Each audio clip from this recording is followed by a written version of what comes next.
नमस्कार, आप देख रहे हैं IBC 24। मैं हूं आपके साथ विजय कुमार पंड्या। बुलेटिन की शुरुआत छतरपुर से करेंगे। बड़ी खबर आपको बता रहे हैं। दौनी गांव में बोरवेल में एक 1.5 साल की मासूम बच्ची गिर गई है। रेस्क्यू के लिए 15 फीट तक का गड्ढा खोदा जा रहा है। बोरवेल में गिरी है बच्ची, उसके रोने की आवाज भी आ रही है, वहीं ऑक्सीजन भी लगातार उसे दी जा रही है। तो बच्ची की आवाज सुनी जा रही है, उसकी मूवमेंट पर नजर रख रहे हैं डॉक्टर। CCTV कैमरे से उस पर निगरानी रखी जा रही है। सेना के जवान और SDRF की टीम भी वहां पहुंच गई है। ये तस्वीर आप देखिए कि गिरने के बाद उसकी तस्वीर कैसे सामने आ रही है और लगातार उस पर नजर बनाए हुए हैं कैमरे से, लगातार वो रोती जा रही है। नरेंद्र परमार हमारे संवाददाता हमारे साथ जुड़ गए। नरेंद्र, कितनी गहराई पर है बच्ची और अब तक कहां तक पहुंच पाई ये टीम?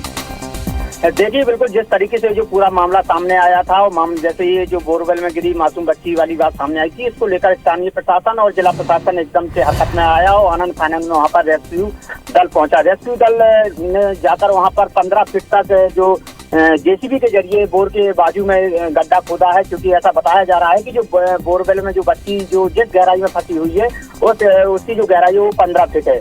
इसको आंकने के लिए CCTV कैमरे के जरिए बच्ची पर निगाह रखी जा रही है, मॉनिटरिंग की जा रही है। बच्ची लगातार मूवमेंट भी कर रही है, रोने की आवाज भी आ रही है। हालांकि बच्ची अभी अब थकी हुई महसूस हो रही है, जैसा कि CCTV फुटेज में दर्शक देख पा रहे होंगे। बच्ची थकी हुई महसूस हो रही है। दूसरी तरफ अब की जो बराबरी के जो रेस्क्यू दल द्वारा जो गड्ढा खोदा गया है, बोर की बराबरी का जिस लेवल पे बच्ची फंसी हुई है उस लेवल तक गड्ढे की गहराई कर दी गई है। लेकिन अब सुरंग बनाने का जो काम है उसके लिए सेना को बुलाया गया है। आर्मी मौके पर पहुंच चुकी है। आर्मी अब सुरंग बनाकर बच्ची को सकुशल निकालने के लिए सुरंग को फूंक फूंक पर कदम रख रही है, ताकि बच्ची को सकुशल निकाला जा सके। जी नरेंद्र, आखिर इस बोरवेल को लेकर, हालांकि ये अभी तो फिलहाल बच्चे को निकालने के प्रयास जरूरी है, लेकिन किसका बोरवेल है ये, और लगातार इस तरह की खबरें आती है, उसके बावजूद लोग सावधानी नहीं बरत रहे हैं। देखिए, बिल्कुल आपने सही गौर फरमाया है। खुले बोरवेल को लेकर छतरपुर जिला कलेक्टर द्वारा भी प्रतिबंध लगाए गए हैं, लेकिन बावजूद इसके भी जो लोग बोर कराते हैं अपने खेतों पर या कुओं पर और उनको ड्राई होने की वजह से लापरवाही के चलते खुला छोड़ देते हैं, जिसकी वजह से ऐसी घटनाएं सामने आती हैं। IBC 24 के माध्यम से हम दर्शकों से और ऐसे लोगों से कहना चाहते हैं कि यदि ड्राई बोर होता है तो उनको बराबर से उसको व्यवस्थित कर दें और जमीन के लेवल पर जाकर उसको RCC करके कंक्रीट करके उसको लेवल पर बराबर से खुदाई करें, ताकि इस तरीके के हादसे ना आए और स्थानीय लोगों का जो जानमाल की जो नुकसान होता है और साथ जो प्रशासन परेशान होता है, तो इस तरीके के वाकया भी सामने नहीं आएंगे और बोरों को सुरक्षित किया जाना चाहिए। इसके परिवार के जन वहां मौजूद हैं, क्या वो आवाज लगा रहे हैं, बच्ची से बात कर रहे हैं? देखिए, यहाँ पर हम दर्शकों को बता देना चाहते हैं कि चूंकि जो 5 घंटे से अधिक का समय हो गया है बच्ची को बोरवेल में गिरे हुए, तो बच्ची जो है थकी हुई, जो CCTV फुटेज सामने आए हैं उसमें ऐसा लग रहा है कि बच्ची जो है वो थक चुकी है और आराम की अवस्था में है। तो बिल्कुल जो परिजन है वो भी आवाज लगाते हैं, लेकिन किसी तरह की कोई आवाज नहीं आ रही है। सिर्फ बच्चे की रोने की या जो सांसें चल रही हैं उनकी आवाज, इस तरह की आवाज उस बोरवेल से आ रही है। नरेंद्र, नजर बनाए रखिएगा, आगे भी आपसे लगातार अपडेट लेते रहेंगे। तो गड्ढे में बच्ची को ऑक्सीजन दी जा रही है, सेना के जवान पहुंच चुके हैं और अब टनल बनाने का काम किया जा रहा है।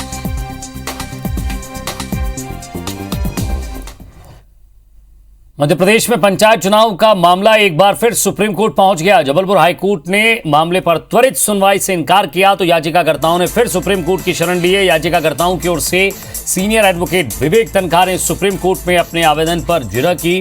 तनखा ने सुप्रीम कोर्ट में कहा कि मध्य प्रदेश में हो रहे पंचायत चुनाव में संवैधानिक प्रावधानों का पालन करवाने के लिए उन्हें सुना जाना जरूरी है, लेकिन हाईकोर्ट ने अर्जेंट सुनवाई से इनकार करते हुए 3 जनवरी को सुनवाई तय की है और तब तक चुनाव प्रक्रिया बहुत आगे बढ़ चुकी होगी। याचिकाकर्ताओं की ओर से कहा गया कि पंचायत चुनाव में रोटेशनल आरक्षण का पालन करवाना संवैधानिक बाध्यता है, लेकिन प्रदेश में 7 साल पुराने परिसीमन और आरक्षण पर चुनाव करवाकर संविधान का उल्लंघन किया जा रहा है। सुप्रीम कोर्ट में आज शाम हुई इस जिरह के बाद याचिकाकर्ताओं के आवेदन पर कल सुनवाई तय की गई है। सुप्रीम कोर्ट में कल सुबह 10:30 बजे राज्य सरकार, निर्वाचन आयोग और याचिकाकर्ताओं के वकीलों की मौजूदगी में इस आवेदन पर सुनवाई की जाएगी।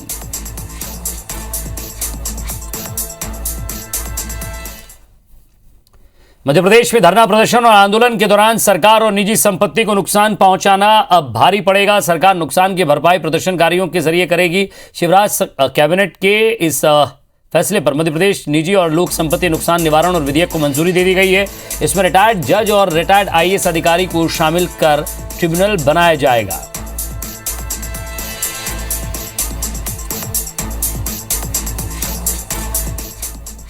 समूह जल प्रदाय योजनाओं को 17 जिलों के अंदर स्वीकृति दी है। ये इतनी महत्वाकांक्षी योजना है जो प्रधानमंत्री जी और मुख्यमंत्री जी की है। इसमें 6117 गांव जिनके घर घर में शुद्ध पेयजल पहुंचाया जाएगा टोटी से। यूपी चुनाव से ठीक पहले हिंदू धर्म छोड़ चुके लोगों की घर वापसी को लेकर संघ प्रमुख मोहन भागवत के बयान पर राजनीति गर्मा गई है। दरअसल चित्रकूट में हिंदू एकता महाकुंभ में मोहन भागवत ने न केवल हिंदू धर्म छोड़कर जा चुके लोगों की घर वापसी की बात कही, बल्कि इसके लिए लोगों को शपथ भी दिलाई। मोहन भागवत के इस बयान के बाद बीजेपी उनके इस अभियान के समर्थन में खुलकर आ गई है। मध्य प्रदेश के गृहमंत्री नरोत्तम मिश्रा ने कहा है कि जो लोग भूले भटके दूसरी जगह चले गए हैं वो घर वापस आ जाए तो बेहतर होगा। हालांकि कांग्रेस को मोहन भागवत के बयान पर ऐतराज है। श्रद्धेय ने जो कहा है हम भी उससे सहमत हैं। और जो बिछड़ जाते हैं, जो भाई भटके बिछड़े हाथ पकड़ लें साथ चलें, वसुधैव कुटुंबकम के सिद्धांत को हम सब मिलकर प्रतिपादित करें। पहला प्रश्न तो भागवत जी से ये है कि सनातन धर्म की सही व्याख्या और परिभाषा का अध्ययन किया जाना चाहिए। कोई व्यक्ति खंडित मानसिकता का हो गया तो शायद सनातन धर्म में उसको वापस लेते नहीं हैं। हमें तो खुशी है सारे लोग वापस आए तो, लेकिन सनातन धर्म की परंपराओं का, शंकराचार्य जी के दिए हुए उपदेशों का कहीं ना कहीं इस पर अध्ययन करके फिर इस तरह के किसी बात को भारत पे लागू किया जाए। भोपाल में बीजेपी के जिला कार्यकर्ताओं का 2 दिवसीय प्रशिक्षण शिविर आज से शुरू हो गया है। पहले दिन मंत्री विश्वास सारंग, पूर्व मंत्री जयबान सिंह पवैया, पूर्व जिला अध्यक्ष आलोक शर्मा और जिला अध्यक्ष सुमित पचौरी ने प्रशिक्षण दिया। बीजेपी कार्यकर्ताओं ने प्रदेश में कृषि की दशा और दिशा की जानकारी दी जाएगी। साथ ही बीजेपी के इतिहास और विकास पर विचार रखे जाएंगे। शिविर में केंद्र सरकार की 7 साल की उपलब्धियों का ब्यौरा भी दिया जा रहा है। प्रशिक्षण वर्ग में कल बीजेपी के प्रदेश अध्यक्ष वी.डी. शर्मा और मुख्यमंत्री शिवराज सिंह चौहान शामिल होंगे। और वहां का जो मुख्यमंत्री भी इतनी सुव्यवस्थित होगी, सुधीर जी आपको और आपकी टीम को। क्या सिंधिया राज परिवार के इतिहास में पहली बार पिता पुत्र की जोड़ी एक साथ चुनावी मैदान में उतरेगी? क्या ज्योतिरादित्य सिंधिया अपने बेटे महाआर्यमन सिंधिया को अगली लोकसभा या विधानसभा चुनाव के लिए तैयार कर रहे हैं? ग्वालियर चंबल संभाग की राजनीति में हर किसी की जुबान पर यह सवाल है। दरअसल आर्यमन पिछले कई महीनों से सक्रिय दिख रहे हैं, जिसे चुनावी तैयारियों के चश्मे से भी देखा जा रहा है।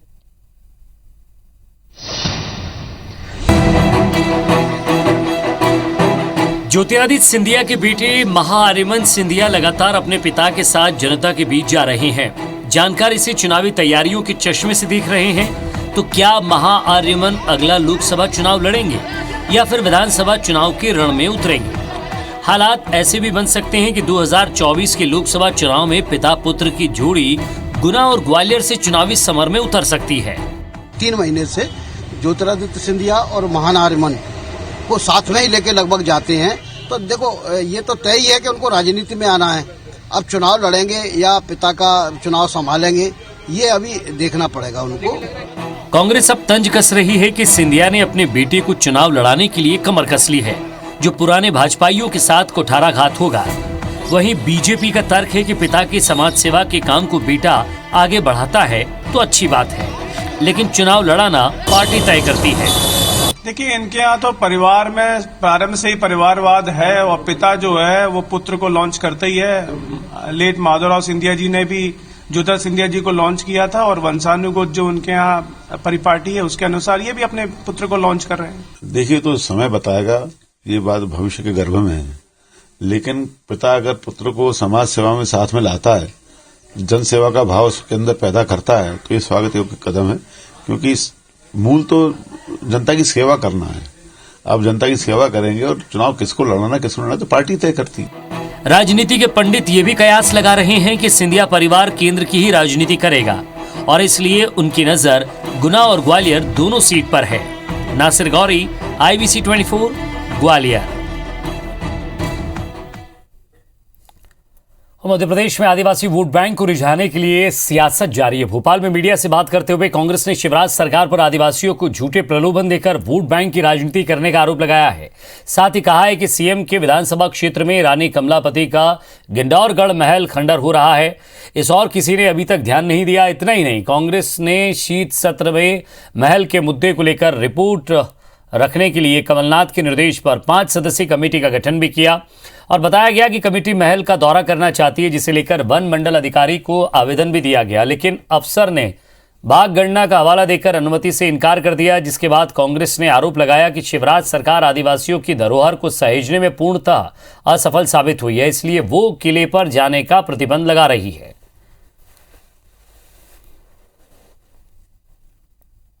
इसके अंदर कितने आदिवासी किन किन समस्याओं से लड़ रहे हैं, इस पे आपने कभी 7 सालों में कोई अध्ययन किया? आपने कौन सा ऐसा समस्या देखा? आप आ गए हमारे मध्य प्रदेश में, आप इसलिए आ गए कि एक दिवस था। रायसेन में कांग्रेस ने पदयात्रा के जरिए बीजेपी के खिलाफ माहौल तैयार करने की कोशिश की। दरअसल कांग्रेस ने उदयपुरा विधानसभा में महंगाई को लेकर केंद्र सरकार के विरोध में जन जागरण पदयात्रा निकाली। इस यात्रा में प्रदेश के पूर्व अध्यक्ष अरुण यादव, पूर्व मंत्री PC शर्मा सहित स्थानीय विधायक देवेंद्र पटेल और सैकड़ों कार्यकर्ता शामिल हुए। 7 किलोमीटर चली इस पदयात्रा का जगह जगह स्वागत किया गया। प्रसिद्ध छिंद मंदिर से शुरू हुई यात्रा बरेली नवीन टाकिज पर आकर खत्म हुई। इस दौरान अरुण यादव ने बीजेपी पर जमकर निशाना साधा और कहा कि मोदी सरकार किसान विरोधी है। 2014 से पहले महंगाई डायन लगती थी, अब अप्सरा लग रही है। वहीं पूर्व मंत्री PC शर्मा ने कहा कि महंगाई से जनता त्रस्त हो चुकी है, हर घर का बजट बिगड़ चुका है, मोदी जी सिर्फ सब्जबाग दिखाते हैं। दारू की दुकान 11:30, दारू की दुकान वैसे मिलोगे तो कर्फ्यू तो पकड़ लेंगे, लेकिन क्यों दारू लेने जा रहे हो? बोला झूठ, पुलिस वाले भी छोड़ दे, दारू लेने जा रहा है, 4 आदमी है। पंचायत चुनाव को लेकर कांग्रेस में मैराथन बैठकों का दौर जारी है। पंचायत चुनाव में आपसी तालमेल बैठाए रखने के उद्देश्य से कांग्रेस सभी विधानसभा में संभावित प्रत्याशियों की बैठक कर रही है। इंदौर में भी सांवेर विधानसभा के संभावित प्रत्याशियों के साथ जिले के पंचायत चुनाव प्रभारी रवि जोशी ने बैठक की। इस दौरान रवि जोशी ने कार्यकर्ताओं से भी बात की। दरअसल पंचायत चुनाव में कांग्रेस का प्रयास है कि ऐसे प्रत्याशियों को मैदान में उतारा जाए जो आने वाले समय में कांग्रेस को विधानसभा में जीत दिलवा सके। इसलिए कांग्रेस की कोशिश है कि एक जगह एक ही उम्मीदवार को उतारा जाए। साथियों को बुलाया है, उसमें हम लोग चर्चा करेंगे क्या रणनीति हो और भारतीय जनता पार्टी को किस तरीके से परास्त कर सकें। सीनियर लोग जो चुनाव लड़ना चाहते हैं उनको सबको हम अलग अलग जिम्मेदारियां आज सुपुर्द करेंगे, जिससे नॉमिनेशन भी समय पे फाइल हो जाए और सबका आपस में समन्वय भी हो जाए। 2023 से तैयारी कर रहे हैं और हमारे सारे जो कैंडिडेट, जीतने वाले जो कैंडिडेट है जनपद, जिला पंचायत और सरपंच में, उन सबको हम आगे बढ़ाएंगे और उन्हीं का हम साथ देंगे। सिस्टम खराब हुआ पड़ा है, इसको सुधारने के लिए परिवर्तन की आवश्यकता है और जनता इस बार पूरी तरीके से परिवर्तन के मूड में है। ग्वालियर में कलेक्टर ने फांसी पर लटका दूंगा उस बयान के बाद वैक्सीनेशन में जुटा स्टाफ अब खौफजदा है। ऐसे में टारगेट पूरा करने पर अब हमला अपनी तरफ से कोई कसर नहीं छोड़ना चाहता है। इसलिए अब जो लोग कई बार फोन करने के बाद भी टीका लगवाने नहीं पहुंच रहे हैं, अब उनके घर पर खुद कर्मचारी पहुंच रहे हैं। टीका लगाने से इनकार करने पर जबरन वैक्सीनेशन भी किया जा रहा है। ऐसा ही ग्वालियर का एक वीडियो तेजी से इंटरनेट मीडिया पर सबदुर वायरल हो रहा है, जिसमें एक बुजुर्ग को पकड़कर वैक्सीन लगाते हुए कर्मचारी दिख रहे हैं, जबकि बुजुर्ग व्यक्ति जमकर कोस रहा है।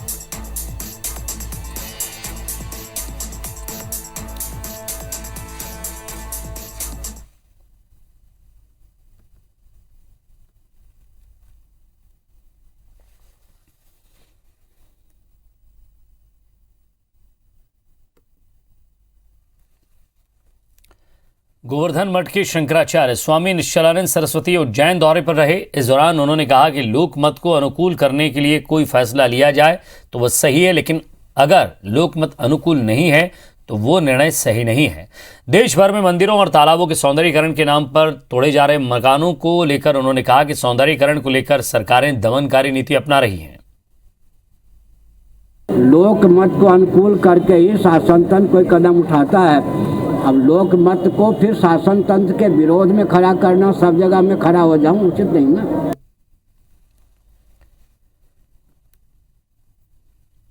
श्योपुर में एक बार फिर रेत माफियाओं ने तहसीलदार पर हमला कर दिया।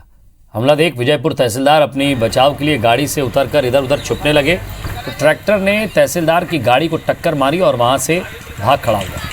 उसके बाद तत्काल तहसीलदार ने पुलिस को सूचना दी, लेकिन पुलिस भी मौके पर काफ़ी देर बाद पहुंची, जब तक वहां से रेत माफिया और अज्ञात बाइक सवार गायब हो चुके थे। तहसीलदार ने पुलिस को लेट आने पर भी सवाल उठाए। बताया जा रहा है कि विजयपुर तहसील में रेत माफिया ट्रैक्टर से रेत का अवैध परिवहन कर रहे थे, जिसे रोकने के लिए तहसीलदार अपनी टीम के साथ पहुंचे और रेत से भरे ट्रैक्टर को रोककर उससे रॉयल्टी मांगी, लेकिन ड्राइवर ने वहां से तेज़ स्पीड में ट्रैक्टर को भगाकर गांव के पास गड़ी की पुलिया पर ले जाकर खड़ा कर दिया। तहसीलदार ने उस ट्रैक्टर का पीछा किया तो पुलिया पर ही कुछ अज्ञात बाइक सवार लोगों ने तहसीलदार की गाड़ी पर पथराव कर दिया।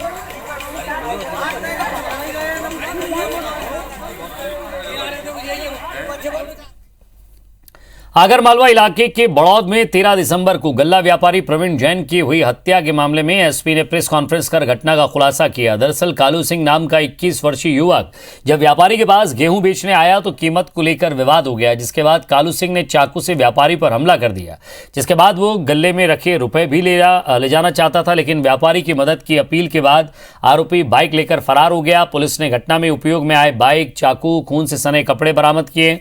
मुख्य आरोपी के साथ साक्ष्य छिपाने के लिए आरोपी के पास एक दोस्त को भी गिरफ्तार किया गया। आपको बता दें कि आरोपी की गिरफ्तारी नहीं होने से नाराज लोगों ने चक्का जाम भी किया था।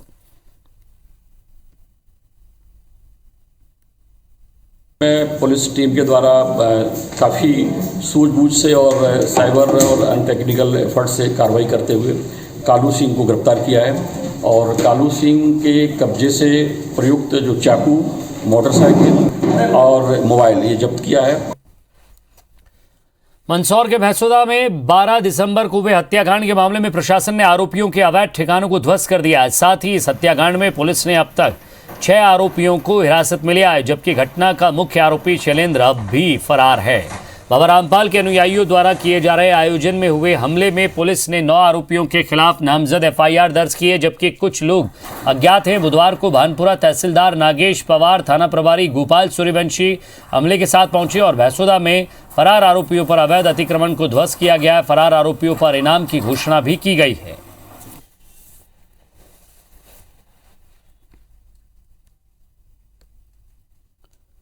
और इसी के साथ फिलहाल इस बुलेटिन में इतना ही। नमस्कार।